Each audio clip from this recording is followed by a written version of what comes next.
Hey guys, Mike here from the Unchained Teacher, and today I want to answer the question of how do you go through your first observation in your classroom from your principal, your vice principal, or whoever it may be. I've been getting a lot of questions on that as new teachers start thinking about and getting emailed about their first observation. A lot of times your principal or whoever is observing you will email you and we'll give you a date on when they're coming, and that usually comes within the first month because they want to see how you're doing.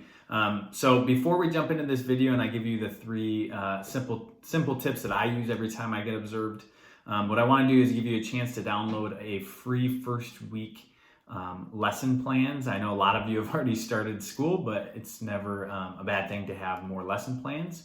And then I also have a getting your room ready checklist. So it's a 10-point checklist just to make sure you have everything kind of buttoned up before the year starts. So again, you might have started school already, but you want to make sure you have all 10 of these. So you can find both of those in the description below. And let's get right into it. So the first thing that I always make sure that I have in my observations is student movement. So it's really boring if you just sit in front of the class and teach, right? So when you get hired, the administration knows that you can teach your content, right? You went to school for math or English or history or science or whatever you teach. So they're not necessarily worried about you teaching the content. They're more worried about, are the students learning, right? That's the whole reason we're here. So the big thing I try to do is not talk the whole time. I like to start off by giving simple instructions, and then I like to make sure at some point, it doesn't have to be the whole time, but at some point, the lesson involves student movement. So a lot of times this, for me, looks like stations, or we do an activity where they're super engaged, or they're moving throughout the classroom or throughout the hallway, something where students get up, they can move, and that does a couple things. One, it gets them more engaged because they're active in their learning.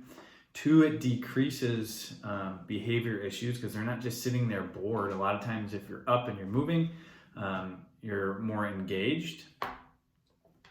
And so just something to think about. Again, you don't have to do it the whole time, but get some instructions, get them moving, and it will just help your lesson out and help it go more smoothly. The second thing that I always try to do is make sure that I'm very explicit about the goals, the learning goals of the day. So at the beginning of the hour or the class, I always state, these are the goals for the lesson. And it does a couple things. One, it lets the students know what we're going to learn that day or what I want them to do that day. And two, it also tells the principal or the whatever administration is there what you're trying to get across to the students. So when they evaluate you, a lot of times having the goals is a part of that. And if you state that outright, right, it's very clear what they're doing that day, they jot that down as something that you did, right? They check it off their list. And it just helps make sure everybody's on the same page.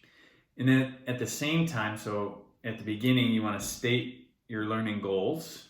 And then at the end, you want to show some kind of proof that the students hit those goals or are making progress towards those goals, right? Because again, we're here for students to learn.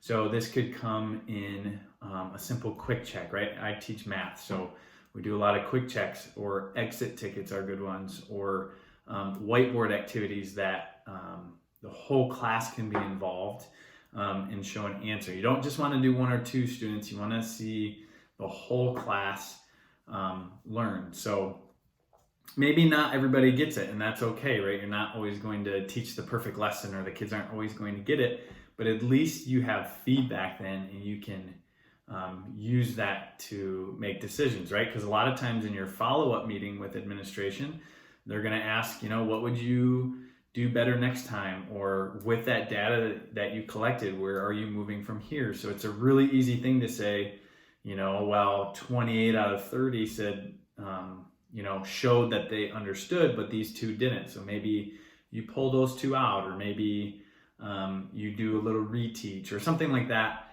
You can talk about that in your observation meeting later.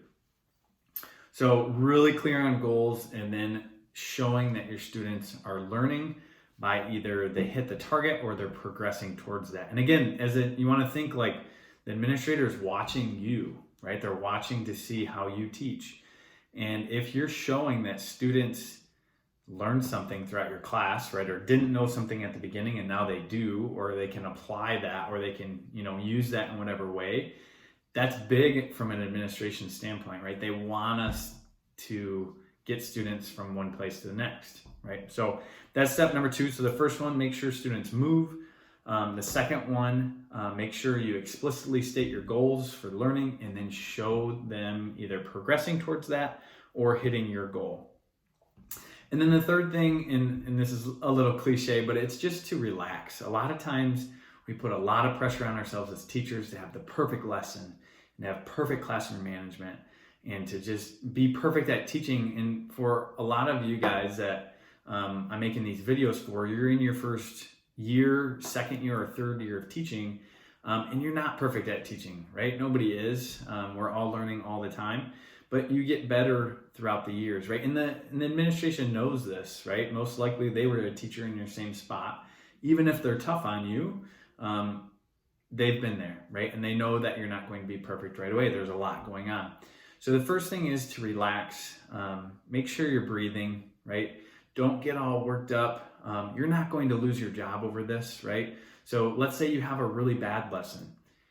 If you learn from that, you'll be fine. For example, I had a student have a total meltdown one year in one of my first observations, and I handled it. I tried to stay calm. I let her go out in the hallway and take a breather and come back in. And in our observation meeting after the fact, the principal gave me a compliment for how I handled that calmly, right? Or one time, I know a co-teacher of mine had a fight break out in her room and punches were thrown. And she's still teaching today. She's an awesome teacher, right? We can't control all the time what students do, but we can control what we do about it, right? So stay calm. You're not going to get fired, right? At the end of the day, you're going to be a teacher. And so relax a little bit. And I say that because they want you to do well, right? Administration hired you because they believed in you as a teacher.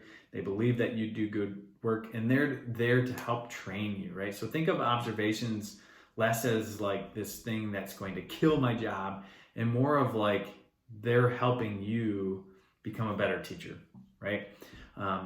When you can do that, when you can make that mindset shift, it's less anxiety driven. You get a little less sweaty. I know I get a little sweaty sometimes when I know an observation is coming. Some people get a little shaky. Some people get super nervous. So I would say take some deep breaths, right? Go through your lesson, practice your timing. But at the end of the day, you could do a terrible job, and guess what? You look at that, you learn from it, and then you tell your observer what you learned, what you're going to use from that next time.